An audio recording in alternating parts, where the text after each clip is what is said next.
Hey guys, today we are looking at the easy oil drain valve. We're going to check out why I switched to this method of draining my oil and how I installed it. Now first off is workspace. I need to put my truck up on ramps with the traditional method to give me enough elbow room to work comfortably. Like getting enough room for leverage to break away the plug and space to catch the oil, which is the part that's up next that terrifies me. I've made my fair share of messes in the past, and I don't want to miss the bucket or get splashed by oil, especially if it's hot. Now you could just imagine how nasty that could be. Oh.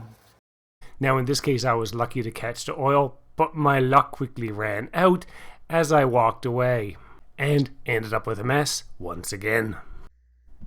So to avoid the stress of making any messes and having to deal with ramps in the future, let's install the Easy Oil Drain Valve. These are about $35 US on Amazon. Make sure to purchase the correct size. Their website has a tool to check the thread size based on your vehicle. These links are in the description below. Now when looking at it up close when the valve is closed, it's protected by a spring-loaded lever and a notch. I think the risk here of it popping open while driving is extremely low unless you're doing something out of the ordinary like driving through some thick brush. And if you're concerned about it, you can always pick up a hose clip like this one here. So something of a little bit more of a concern for me is I won't be able to drain all of my oil when I have the valve installed. So here's a terrible diagram I just came up with of an oil pan and the traditional plug. With the plug removed, the oil drains out to the level of the drain hole. And here with the easy valve installed, and when it's opened, you're left with about 2 millimeters of oil. The thickness of the threaded area will be a tiny barrier and dam off the last few drips of the old oil. It's not a deal breaker for me, but good to know. And I'm using the straight hose end, so let's get that attached. And when you're picking up a hose, make sure to get one with an internal diameter of 3/8 of an inch. So to install this, it's super easy. Just screw it on just like you would the drain plug and it's done. Now I'm going to leave mine in this position right here.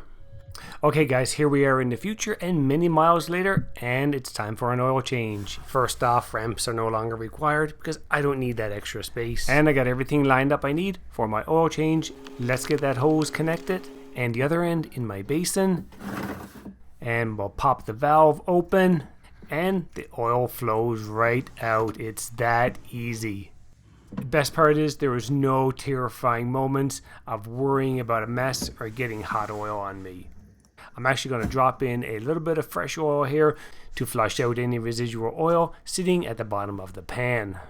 Okay, it's done. Let's shut off the valve, remove the hose, and wipe it off. It's that easy. Obviously much quicker, easier, and no stress. Alright guys, up next, I need to change my oil filter and add some new oil. But thanks for stopping by to check out my experience with the Easy Drain oil valve. I hope that you found this information helpful. If so, give me a thumbs up and don't forget to hit that subscribe button so you're notified when I publish more DIY and save videos.